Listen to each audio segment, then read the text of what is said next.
Okay, so my name is Amber. I live in Austin, Texas, and I am a full-time 911 dispatcher, 911 call taker, and I am also a group fitness instructor certified through ACE. I teach at a studio called Spinga, where we do 20 minutes of spin, 20 minutes of strength training, 20 minutes of yoga, all encompassing the 60-minute workout.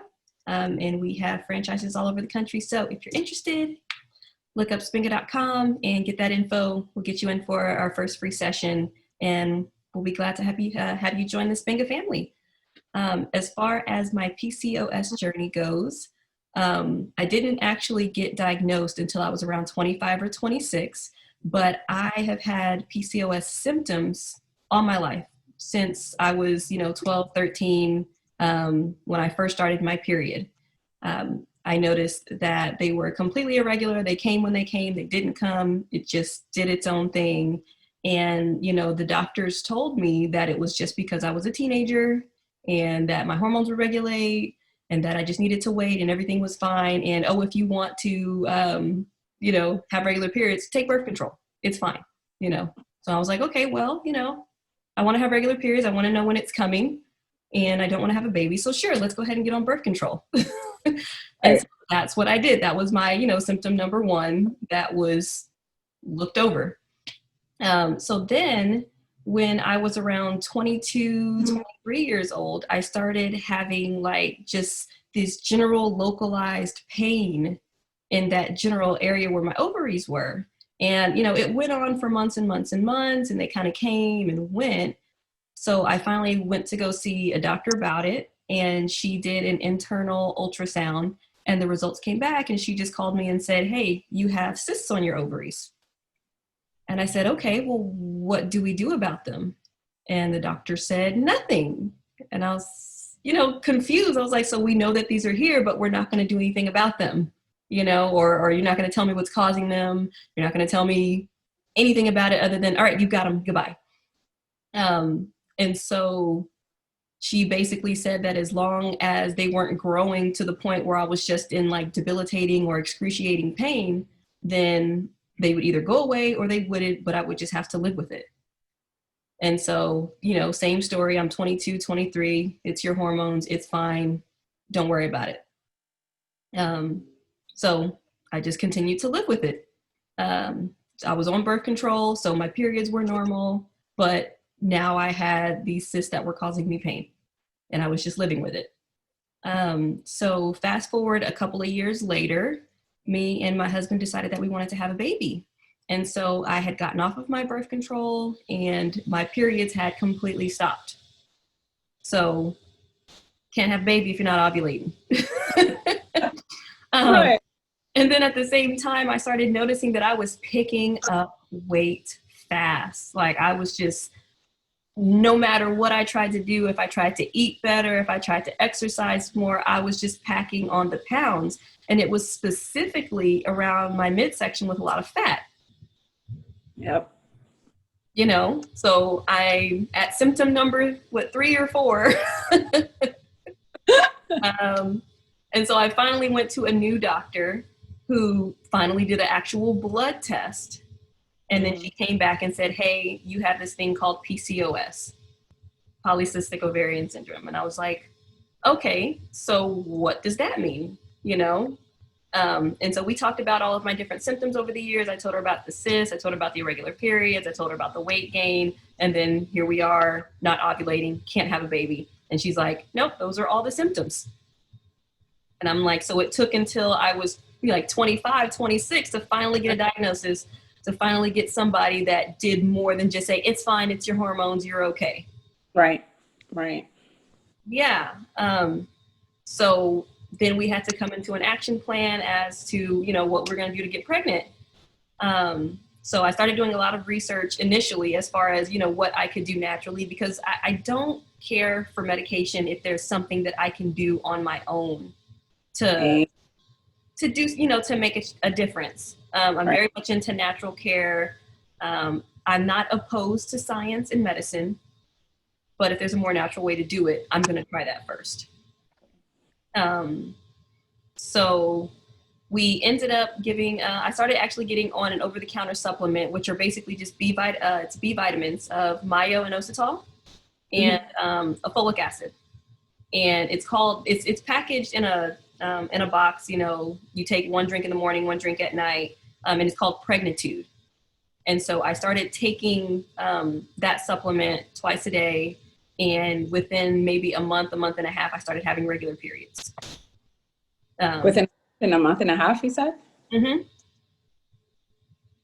Yep. And it completely regulated my period to a T. And so I was like, great, now I can get pregnant. Thank goodness. Yeah, finally, you know, we'll worry about those other symptoms a little later, but now, baby. Right. Yeah, exactly. So highly recommend Pregnitude. It's not crazy expensive. Like I said, it's over the counter, but you have to order it through their website or through like Walgreens or CVS. So you don't have to have a prescription for it, but it's not sitting on the shelves. But yeah, so I saw a lot of, you know, obviously that worked itself out. And then I also started charting my fertility. And so I followed a book called Taking Charge of Your Fertility by Toni Weschler. Don't know if you've heard of it. I was about to ask, I'm like, and how do you go about doing that? So what's the name of the book you said? It's called Taking Charge of Your Fertility by Toni Weschler. I think it's like Weschler. And it's Toni with an I, Toni. Got it. And so it's an all-encompassing book. One, it teaches you about your body, all the different things that it does when it comes to reproduction. And at the end, it has a chart for you, like a 28-day chart that you print out. And it's basically telling you how the physical signs that you will see other than your period to let you know that when your body is preparing to get pregnant. What stage are you at in your ovulation cycle to where your body's like, all right, now's the time to get it on. Let's do it. Yeah. Yeah. And, you know, a lot of people depend on like ovulation tests and all that stuff. I didn't do any of that. I followed the directions in the book to a T, which include testing your basal body temperature, meaning when you first get up in the morning, take your temperature. Your body has a slight temp variation throughout the month. And when it's between a certain zone, that's when your body's ready to get pregnant. Interesting. Yes. It also talks about checking TMI, your cervical mucus. Yeah. Meaning you take we have ones that are different.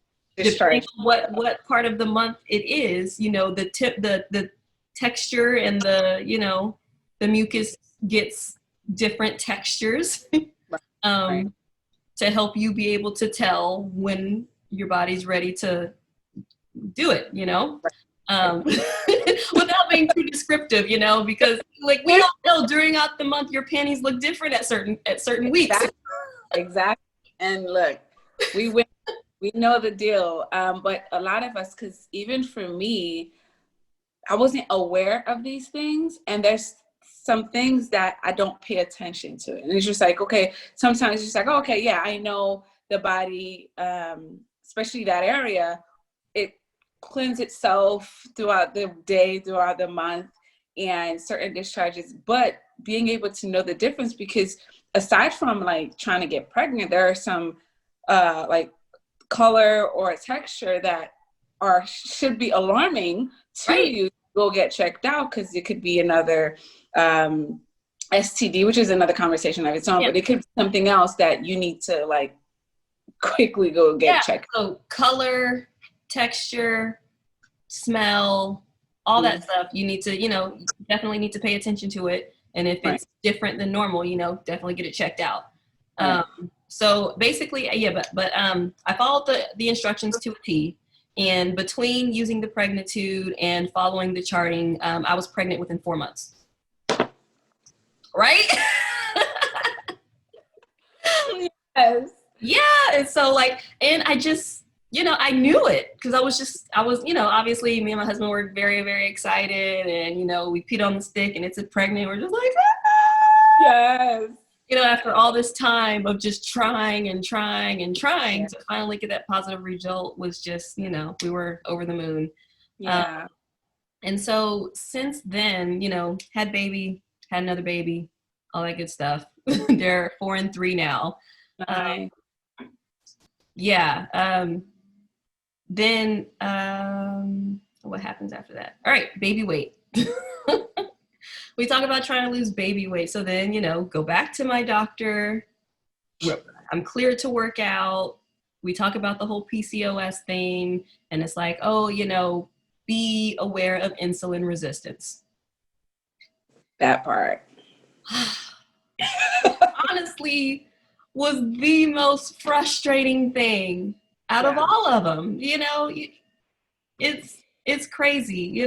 This is the one thing that I'm physically seeing every day, that I'm working out hard, I'm eating right, I'm trying to limit my carbs, I'm doing all these different things, and the weight is just either barely budging, not moving at all, or I might gain weight. And it's like super sporadic. Yeah. And it's like you can lose just a little bit and then gain 3. I was like, oh my God, I smell a piece of bread and I gain like 5 pounds. Like, what is going on here? And then obviously trying to target the belly fat, which has been, multiplied, because now you got the loose skin of having children, plus the belly fat that you already had, plus anything else that's going on, plus breastfeeding and all that kind of, all that good stuff, all that motherhood, womanhood stuff. So long story short, I tried getting on metformin, which is what my doctor recommended. And because we didn't really have anything else other than trying to eat healthy, diet, lifestyle. She's not an expert on it, but she knew enough to get me diagnosed, which I'm very grateful for. Right. And so I tried the metformin, and it just made me feel so bad. I would feel so sick. Okay. I was going to say, when you say so bad, like, is it like anxiety or depressed or just tired? So I won't say depressed. Okay. I was definitely having a lot of mood swings, but I also had to take into the account that I was adjusting to motherhood and the things that come with that. So I won't say, hey, the metformin caused me to, to have like depression or postpartum depression or anything like that. But I was definitely having a lot of mood swings. But more so, I could feel when my blood sugar was low. It was almost like it gave me the symptoms of somebody that was diabetic, even though I wasn't. Right. If I didn't eat within a certain amount of hours, if I woke up on an empty stomach, if I tried to do anything that was different from my normal routine as far as eating, I could just feel when the blood sugar dropped, and I would just get, nauseous and sick, and my tummy wasn't working right with me. And me and the toilet had a very good friendship, between the two of us. And I tried it for a few months, and I did not lose any significant weight. And I was just like, you know what, if I'm not going to lose any weight, more than I can do on my own, then I'm just going to get off this stuff. And I just stopped taking it. Mm-hmm. So I have seen much more results. I have, I think I'm down about 55 pounds from having a baby. Look, it was not a snapback. It was not one of those snatch things. My youngest is 3. It took some time. So I'm not advocating for that. But, being consistent, healthy lifestyle choices, drinking lots of water, getting sleep. Very hard with the newborns, but get some sleep, guys. As women, as caretakers, as mothers, as wives, as partners, that's one of the hardest things, because a lot of times as women, we feel like if we actually take care of ourselves and or just be like, okay, you know what, I need to rest, we feel guilty. We feel like we're doing less than we need to, not realizing how important that is, especially if you're diagnosed with PCOS, because it doesn't help you function as you should throughout the day anyway. So you won't be 100 for it if you don't get that sleep in. Yeah, I mean, and they talk about how, sleep helps your body recharge and reset. And it's absolutely true. like you said, us as women, we do a lot. We put ourselves through a lot. We sacrifice our sleep to get a lot of things done. Right. And physically, environmentally, looking around your house, looking at your children, yeah, you get a lot of things done. But your body really does need that time to like sleep and recharge and reset, and do all those things that needs to be done to keep you healthy and feeling good and able to do all these things. Because anything that you're doing that you're not getting enough rest is you're eventually going to burn out. It's not something Right. you're going to be able to continue to do, and then you're going to have to be forced to rest. And you don't Right. want to do that, so just take care of yourself. Exactly, because the body will take what it belongs to it. Yes. Like you don't want to crash because it's not the best way. Because it'll be any place that you may be that happens. That happened to me before, where it's just like fighting it, and you're on the steering wheel, and your body's trying to take that sleep that you've been depriving it from. So totally agree. So how are things now? So things now are good. I honestly, ever since I've had my kids, I have not noticed any of the cysts, any Right. of pain from them. Nice. So I haven't had to follow up with my doctor about that. That's I'm happy about that. I am on birth control, but I don't want to have children. Okay, that's what I was gonna say. Is it because trying to get back to balancing your hormones, or it's just necessarily because you guys don't want to have any more kids at the moment? Right. So it's just a decision to assist with not having any more children. Perfect. But the one thing that has brought itself about is the hair growth. So let's talk about it. It's not very nice. You have your kids and you're feeling all glowy and wonderful. I'm a mom now. You get yourself all dressed up, and then you start looking at your cheeks and you're like,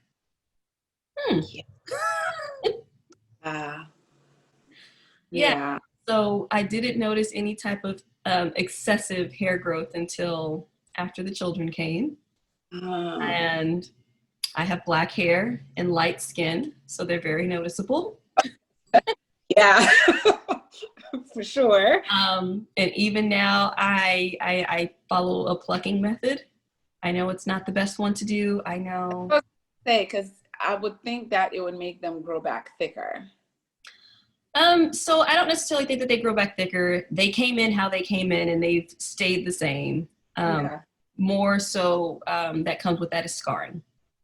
Okay. So that's one of the things that they warn you about, and why they don't really want you to do that. Right. The only other real options that we have at this point is shaving, waxing, laser hair removal. Waxing and laser. Shaving, no, because then the bumps want to start appearing. And that's why I decided to pluck. That was why I decided that I was just going to pluck, and we'll deal with the skin later. Yeah, because even aside from anything like that, just shaving down there or shaving your underarms or whatever, it brings bumps, and that's not on my face. Yeah, nope. No. I already have acne that comes on its own. I don't want to bring anything else on. Exactly. So yeah, eventually down the line, I do want to get laser hair removal, because not only do I get it like on my cheeks, I get it on my chin, and then I also get them on my neck. Gotcha. So it's expensive to get the entire face done, as opposed to it was just like, hey, a cheek spot here and a cheek spot here. And I've already gone through hair removal in other parts of my body, and so I already know that even though I get it, it's gonna come back. Because I have a friend of mine that did get the laser hair removal, but it was on her chest, because she was getting it on her chest, and they were coming back. I don't know in how many years. I never really asked her. But for me it was about 7 years when I started noticing that it was coming back. And that's not too bad. No, not at all. I want to make sure that I'm prepared for the commitment that the financial commitment that comes with having to get like 8 to 10 rounds to begin with. Yes. And then when the time comes back again, getting it done again and getting it done again, and dealing with these the the scarring that I have now, because like you can see it like all over. Mhm. I'm not ashamed. I have it like on my cheek. Girl. Look, None whatsoever. Okay. Zoom does a good job of making it look all nice and pretty, but they're there, trust me. And so yeah, definitely on my chin, like I said, I have several spots along my neck. But what's interesting about the hair thing, my mom, she completely was growing hair all from her chin all the way down. Wow. And I was the one that had to tell her that she had PCOS. That's what I'm saying. Like, it's not talked about. Like, even my friend, I was like, wait, you growing hair on your chest? Have you ever, like, I recently asked her, I was like, yo, have you ever, like, checked that? Because for her, it was just like, I don't want no hair on my chest, so laser. But Right. it was so, okay, let me Correlation. see what's going on with, because this, it's not Yeah. normal for Yeah. us And women. even when I got diagnosed and stuff, you know, I guess I just kind of skipped over the fact of telling people that I had it. I just dealt with the symptoms, and it was just like, hey, you know, I'm pregnant now, or you know, whatever. Even, This. and another, I think, reason of us not talking about it is the fact that who wants to disclose that they're as a woman they're growing facial hair that typically, quote unquote, men supposed to have. You Yeah. know what I mean? Or and then for the menstrual cramp, that one is another, like I'm from Haiti, and for me, it's just like, oh, okay, if you walk bare feet and the floor is cold, that would cause it. Or if you eat this, that. Now, we do know certain things that we eat can contribute to cramping, but it was just like the things that made it, quote unquote, normal for us, Right. when it really wasn't. People So are we don't dismiss the symptoms. Yeah. As something else, and Right. that's why it takes people so long to finally get diagnosed. Like my mom's in her 50s, and I was like, Mom, that's a lot, you know, I think you have PCOS. And she was just like, what? And I was like, you have any of these other symptoms? And she's like, yeah. And so she never formally went and got diagnosed. She went and got laser hair removal, but What's that, you know? Dang. So we silently deal with the symptoms and made it a norm. Yeah. So if we don't know, and if we don't go and do the research and find out, how are we supposed to tell our kids that, you know, if this and this is happening, something might be a little off. Let's go check it out and see what, you know. And then making sure that your doctor doesn't dismiss your symptoms. That part. That was done to me. I'm so grateful. So before, I've always been heavy chested, right? So I went to the doctor and I was like, dude, my chest's been hurting. He was like, oh, it's because you have big boobs and you know, and I'm like, well, there's a lot of bumps.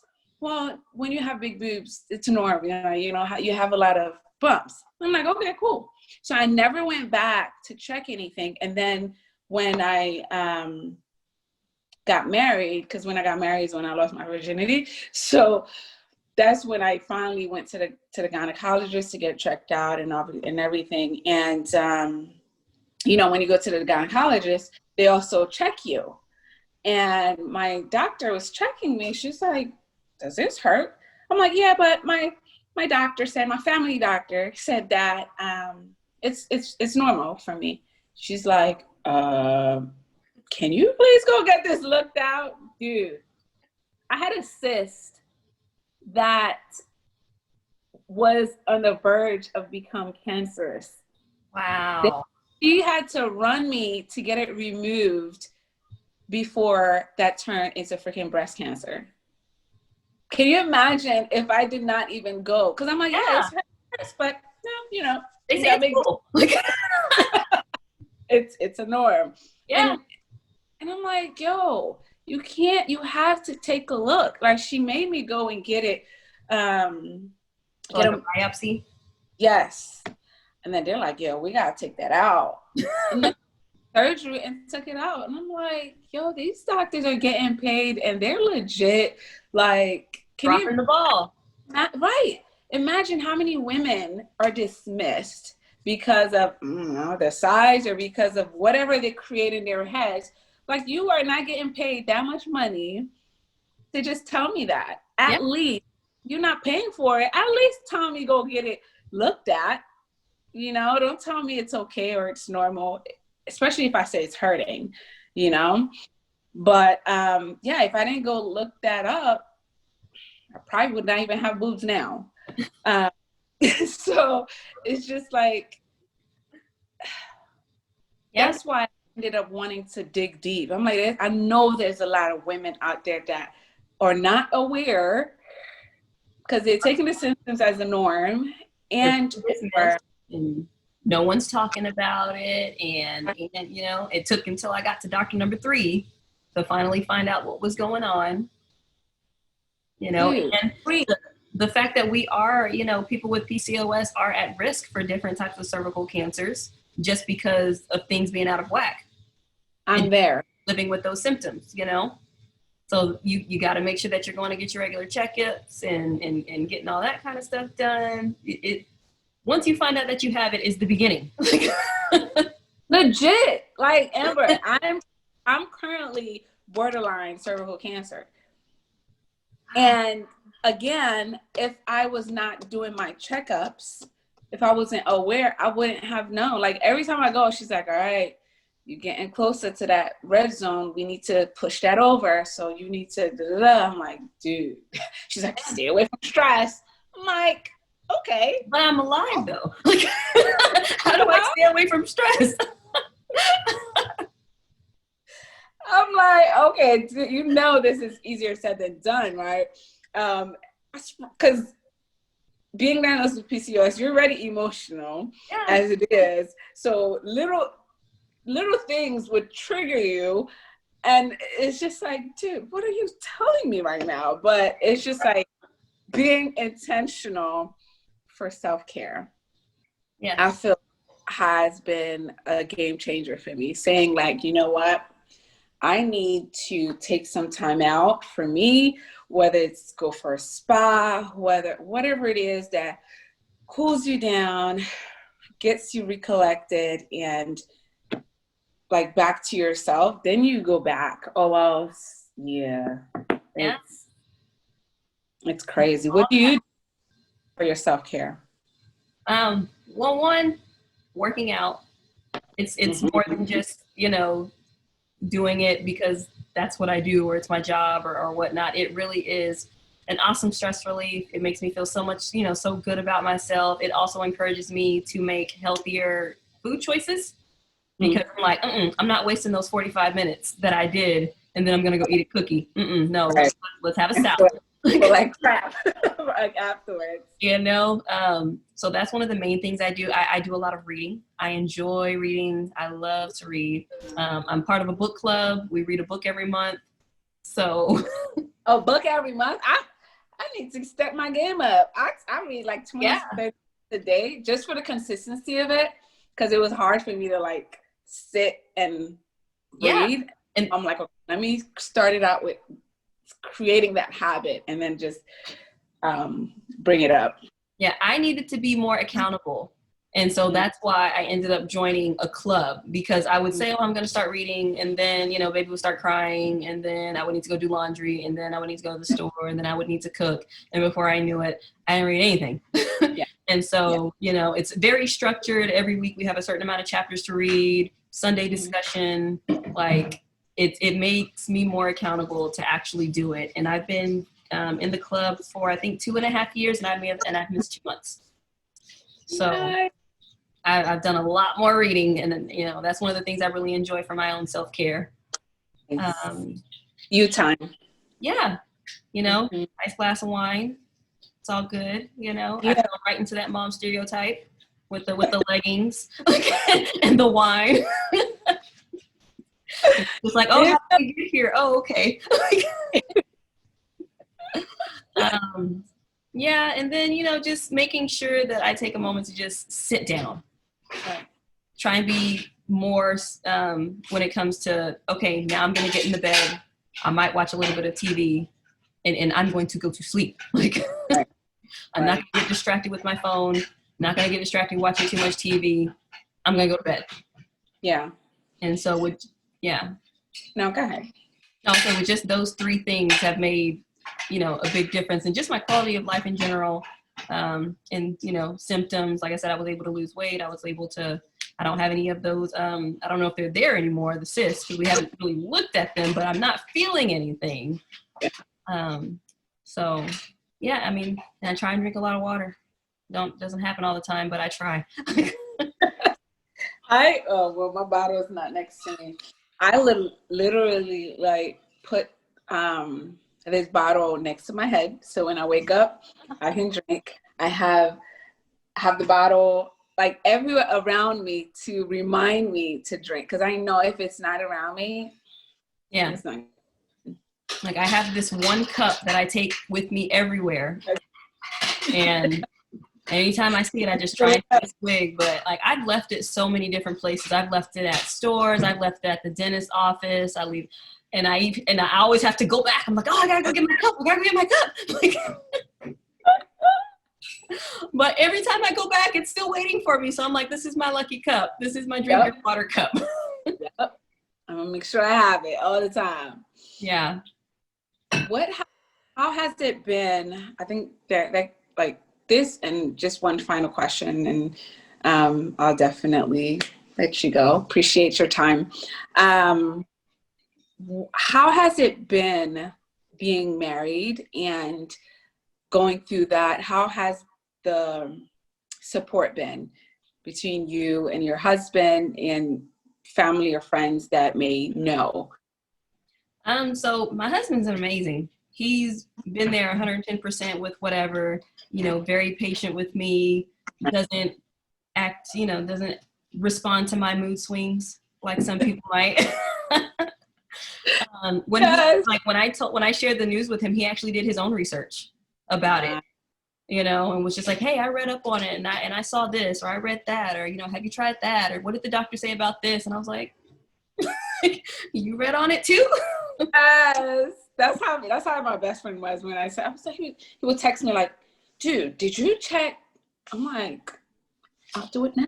But I mean, he's always been that way. Like, there was, when I was on certain type of birth control, and a similar birth control was on one of those TV things where it says, have you taken blah, blah, blah, blah, blah? You might have cancer, and like, he called me, he's like, are you taking it? Just like, no. So look, he's always been very involved in my health. That's awesome. Super aware. You need that. That's why I ask, because sometimes, it's hard to do it by yourself. Yeah. And I, when it comes to food, we've kind of gotten to a system where I'll make the main meat of the meal, and then I'll make my healthy side, and then he'll make his own whatever kind of side. So, and, so that works really well for us. He's not like, well, you got to make me this because this is what I need, of that. I think that works really well for us. But yeah, he's always been supportive in anything that I want to do. He does his best to be accommodating, and he's very, very nice and sweet. That's awesome. And he's like, I've been feeling kind of like this because you've been acting all kind of sideways. And I was just like, oh, okay. Thanks for communicating. Right, so I definitely appreciate him for that. Always, giving me the support and the love that I need, and always just being there. Once if you've got somebody that's going to support you and have your back, that's the one. It helps, and it makes like going through it so much easier, because it's like, okay, I'm not alone. Okay, I'm not crazy. Because when you do start like the mood swings or whatever, you may create a story in your head that you're crazy or you messed up, and to have that person understand and be like, dude, I know, and I know you said what you said because of this, or whatever the case is, just like, okay, I can do this then. Let me collect myself. Get ish together and let's do this. So that's awesome. What would you say, or what advice can you give to someone that just find out, to someone that been find out but are not necessarily doing the things necessary to get better, and or somebody that may be watching this and they're having the, I don't know, the sporadic symptoms. It could be just the acne to start, or it can be the hair, or it can just be the cramps. Because, you know, sometimes they start with just one and then they come all together. Mm-hmm. What would you say, and what advice would you give to someone like that? Honestly, my first thing would say is to listen to yourself and listen to your body. Mm. You know when something's not right. Right. And nobody's going to advocate for you better than you. Right. Think about what you want in your future and what that looks like. How is having these symptoms, or knowing that you have these symptoms and not doing anything about it, going to affect you in the long run? Think about those things. Then go to your doctor. Don't let them dismiss you. Find out exactly what's going on. Yes. Figure out what the plan is for what we're going to do now and how we are going to manage this later. Yes. Don't get dismissed. I like that. And just be consistent from there. That's my advice. Yeah. Acknowledge it within yourself. Figure out that you're going to do something about it because you want your future to be different, and you want the future for your children to be different. Because I got a daughter. Right. My mom had it, never knew about it. I found out. It's my turn. It's my time to do something different. Oh, so moving forward with my daughter, if she starts showing symptoms, I can know to take her to the doctor, to not be dismissed, to make sure we come up with a plan, to make sure that she knows to listen to her body and to say something when you notice that something isn't right. Right. Gotta break the cycle. Yes. Yes. And it starts with us. Do your research. Don't just use Google. Use reputable sources. That part. I use the I think it's called PCOSchallenge.com. That was the first resource that I found, which is mostly just a group forum of women that have it sharing advice. But then they also have the actual links to different medical sites that have factual and scientifically proven information about PCOS and how it works and what kind of things you can do to combat the certain type of symptoms that you're having. And so doctor is not the all be all. Right. But be kind to yourself. Know that it's a process. Don't be silent about it. Yeah. All that. Man, Amber, thank you so much. Where can we find you? So I am on Instagram at Amberghini254, which is like Lamborghini but drop the L. And then 254. And then I'm on Instagram. No, that was Instagram. I'm on Facebook at just Amber Coxum. Last name is Coxum. And Snapchat is also Amberghini254. So any questions, you want to share your experiences, you want to talk about it, I'm here. You guys heard her. It's been how many years now since you've been fully diagnosed? It's 6 or 7. Yeah. So between 6 or 7, she's been diagnosed now, but been going through this journey with PCOS. But the thing that totally attracted me to her is the fact that she did something about it. And not only did she did something about it, but she paid attention to people around her that was possibly going through these things as well, and shared her knowledge. And this is why I'm doing this, because you get to hear from someone aside from me that had different symptoms than I had, and how she went about taking care of it. And we just get to pay it forward. And like she said, we get to break that cycle of just letting things be and taking action and living our best lives. We can, and we get to. PCOS does not define who we are and how we get to live our lives. Again, Amber, thank you so much for your time, for your contribution.